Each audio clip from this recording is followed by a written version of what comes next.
And we are back. Welcome back to the Legends Only RTG. Now, I know it's been a couple of weeks since we posted on this series, but that's because after Golazzo's finished, there's not been any actual Legends available in packs, and we've sort of moved on into Team of the Season. But I thought I'd give you a quick update on where we are with the state of the club right now and how we're actually performing. I'm sure you've clicked on this video because you want to see the tactics of how I was able to get 18 and 2 this week.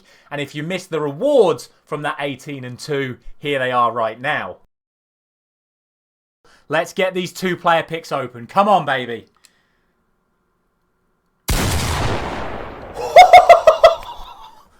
Red Virgil van Dijk, 97.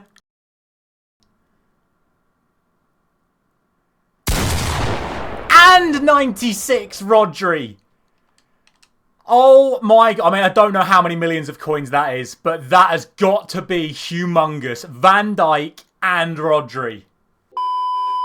Now, the eagle-eyed amongst you may have noticed that in the top right-hand corner of your screen, you will see that we are now on 3.3 million coins. And that is because off the back of getting that red Van Dijk and that red Rodri, on the train to work yesterday, I completed this SBC, like I do every single day, for the rare Electrum pack that is tradable that you get every single day. And from it, I got this. And obviously, we can't use Declan Rice on this series because it's icons and heroes only. So I listed him up and was able to get myself a whopping 1.287 million coins from Declan Rice. And not only that, what I've then done is gone through my club, started taking tradable things wherever I can, and every time I've got something, I've just been selling it. And I went through my club, you can see here the likes of Pasquerou and Politano and Makengo, Kuhl, all these cards that I just don't need anymore that are still tradable. I have been listing them up to then get more coins into the account. But this is when I then also realised that if you come down here, obviously again, tradable fodder we've been selling, not only is the traditional fodder selling, but silvers are now selling as well. So if you do the daily silver and bronze upgrades to get the tradable silver packs through the daily golds, non-rare silvers are selling. 500 coins, 500 coins, 500 coins, 300, 1,000, 1,000. And you go on and go on. Not obviously not all of them sell for exactly what you want, but silvers are selling as well. So more coins getting into the account as quickly as possible. And then I realised this. This is the most important one of all. Right now, contracts are selling. Just your bog standard player contracts. Rares are selling for 300 coins each, and normal contracts are selling for 200 coins each. So if you're full of like thousands of tradable contracts in your club, they are selling right now, and you could be sitting on literally thousands and thousands of coins. That is how basically over the course of the last week and a half, I've gone from 400k to 3.3 mil. Obviously, Declan Rice accounted for 1.3 million of that, but still, all of this stuff, I'm still selling stuff off, and this is going to really help our grind come the end of the season when we look to pick up all of the remaining icons and heroes that we haven't already got. And so finally, before we then move on to the actual tactics that helped us to get the 18 and 2, which I'm sure you're all here for, just a quick update on everything we got over the last couple of weeks. This is everything that we pack pulled from the live team of the season. You can see them all here. Why they don't have dynamic images, there we go. But as you can see, we picked ourselves a nice number of those, including, of course, that red Bisek that has now been upgraded as of yesterday morning. And then if we move over to Prem TOTS, you will see that we have then also picked up a whole host of Prem and mixed Team 1 players as well. I've also included Czech because I've completed his SBC. And honestly, right now, I'm not looking to complete any more SBCs because I just don't think any of them are cost efficient. If I'm getting high-rated dupes, I'm just putting them into exchanges. I felt like doing Czech. I thought he was an upgrade on my current Legends goalkeeper, which was Thunderstruck Casillas. I'm going to give him a go this week for Bundesliga champs. But those are the teams so far. You'll also see that we've got Rice, Greenwood and Ruben Moy in the concepts because I have packed all three of these cards tradable, and as you saw on the trade pile, I have listed those cards up as well.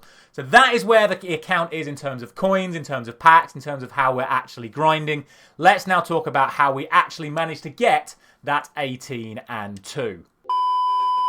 And this is the team that we used. It's, to be honest, nothing spectacular, but I have to say, firstly, The inclusion of Nemanja Vidic, even though it's the lower end version, has been massive, because I think right now something that is really important on a centre-back is to have bruiser. And I didn't realise this until I started using players with bruiser. Yes, Yashin doesn't have it, but he's so good at everything else that he simply has to play. But Vidic's bruiser has been so crucial for me over the course of the last couple of weeks. And of course, the new Evo Teresa, meaning he's got himself back into the side. In terms of how I actually play in-game, you will see if I go to my custom tactics that I have once again been using my 4-3-3, but slightly different to how it has been before, and I'll hide the tactics briefly for a moment. Firstly, you will see that I am playing Socrates as the striker. This is because, as you all know, I like to have a number 9 that is both physical but also capable of linking up the play. And I know a lot of people are using the likes of the Drogba at the moment, or the Evo'd Peter Crouch, or Erling Haaland, or any of these big centre forwards that are very popular at the moment. But none of them really are that good at passing. Whereas Socrates, if you actually look at him, he's 5-star, 5-star, which none of the other big strikers can boast at the moment. But not only that, he's got incisive plus and tiki-taka, which just means when you play the ball into him with the 5-star weak foot, he can make all these turns and passes that all of these other forwards can't.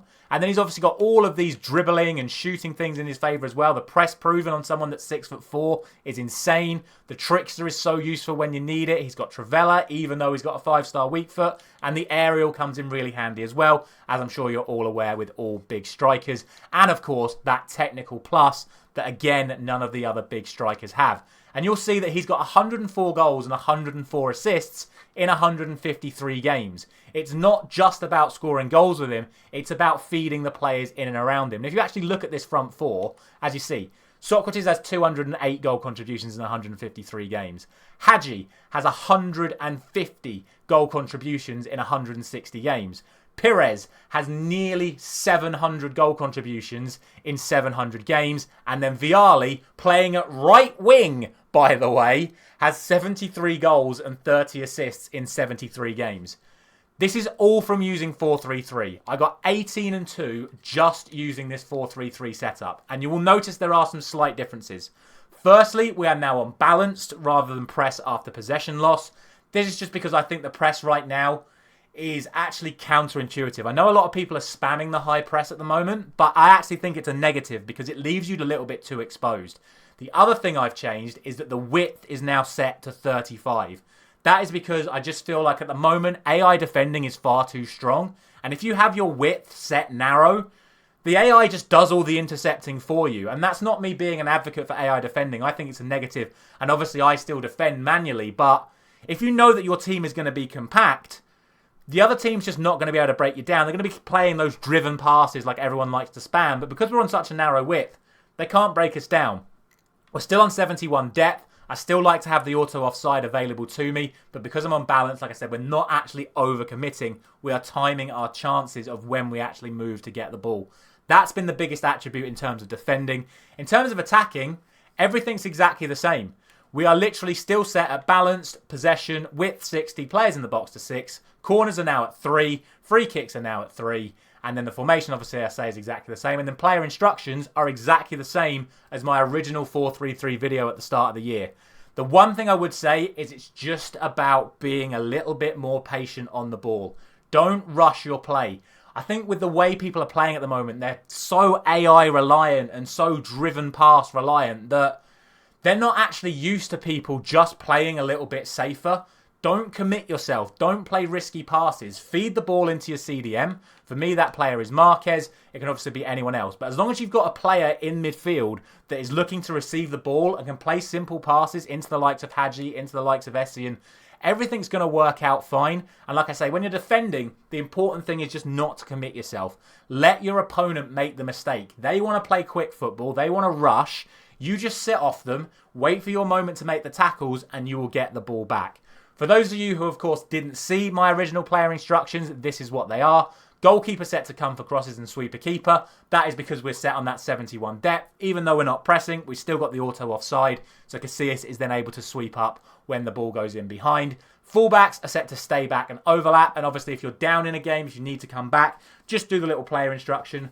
the up left on the the up left on the D-pad to set your fullbacks to get forward. They will then start making the overlapping runs. Centre-backs are as is, stay back while attacking, normal interceptions. If you've got defenders with high stamina, you can even go for aggressive interceptions to sort of overload that whole AI interception thing.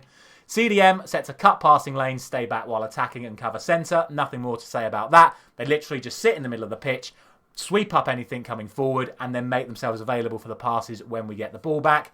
Midfielders set to balance, stay on edge, cover wing and free roam. That's for when the fullbacks get forward and obviously just to make themselves available at all times in and around the penalty area. The wingers are set to basic defensive, free roam, come short and get into the box. Again, just allowing them to float around the pitch. Same on both sides. Basic defence, you don't want them staying too far forward because opponents will like to bring their fullbacks forward, as you know. So we want our wingers to be able to come back when required. And then finally, the striker, stay central, target player, stay forward. Feed the ball into them like I spoke about. And then all of these four players, Pires, Hadji, Essie and Viali, they're all going to be making the runs off the forward. And like I say, if you've got someone like Socrates that is both a finisher and a creator, it's so good having them in this position of the pitch because you can suck in the opponent's centre-back and then just feed your four players running around them. And it's as simple as that. There really isn't much else to say about it. This is how I played, and we got 18-2 playing like this. I'm on the verge of qualifying for the Elite Division once again, but obviously it was played 7, win 7, which doesn't actually get you into the Elite Division in Division Rivals this week. We're going to give it another go in the Bundesliga this week. Hopefully we can get ourselves another 16 or 18 wins. And obviously we have got a couple new players to put into the team as well, the likes of Czech. And let me know in the comments, can I use Van Dijk and Rodri? Surely they've both got a chance of being icons and heroes in the future. We still, of course, use Bon Mati from time to time as well. So let me know your thoughts down in the comment section below. Let me know if you're going to give these tactics a go as well. Thank you very much for watching. I'll see you very soon.